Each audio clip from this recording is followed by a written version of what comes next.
Qui a créé l'argent? Qui a créé l'argent? Alors l'argent appartient à Dieu. Non, qui a créé l'argent? Dieu. Tout ce que Dieu a créé est spirituel. Dieu n'a rien créé de charnel. Donc quand le diable réussit à te faire comprendre que l'argent n'est pas spirituel, n'a pas de caractère spirituel, il t'a déconnecté. Totalement déconnecté de la capacité de gagner l'argent. La Bible va même plus loin. L'argent, il y a des moments, moi, des cultes, quand je les prépare et que je prie pour les cultes, la nuit vers 1h du matin, je prie et je ferme mes yeux pendant un moment et je capte le montant dans l'esprit et puis j'appelle.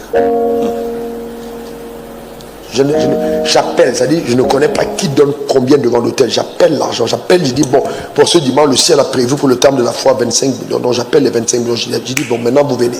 J'appelle sur la planète Terre, j'appelle, je parle.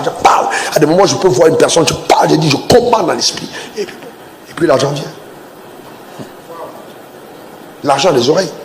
Je parle à l'argent, l'argent vient. On ne demande pas l'argent à Dieu. Non, on ne demande pas.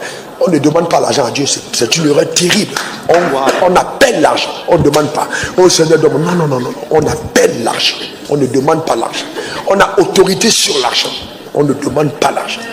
On appelle l'argent, tu commandes à l'argent et l'argent vient. Maintenant, quand l'argent vient, l'argent doit passer par des canaux que tu as créés, des conducteurs, des pipelines de ta provision. Mais la dimension des canaux dépend maintenant de ton donné. Si tu donnes 10% à Dieu, comment il va faire pour venir son fils? Le canal est trop petit. Maintenant, c'est quand tu arrives à donner ton fils unique que lui aussi peut faire descendre son fils unique, parce qu'on te mesure la mesure avec laquelle tu te sers. Amen. Généralement, ce que tu reçois est fonction de ce que tu donnes. C'est un principe. Sauf si tu arnaques. Et c'est pour ça que les gens sont obligés d'arnaquer, parce qu'en fait, eux-mêmes ne sont pas des gens qui ont compris la libéralité, savoir donner à Dieu. L'argent est spirituel. On traite des transactions dans le spirituel. L'activité que vous menez là dans les affaires, ce n'est que le prétexte pour vous faire transférer l'argent. Ce n'est pas l'activité qui vous rend riche. C'est pour ça qu'il dit, garde-toi de dire ma force et ma main. Moi, à qui c'est richesse? Non, ce n'est pas ton travail qui te rend riche. C'est parce que derrière ton travail, il y a une main invisible qui fait venir les choses. Il y a des gens qui font les mêmes choses mais qui n'ont pas le même résultat. Parce que derrière l'invisible ne soutient pas ce que la main touche. Donc l'argent est spirituel.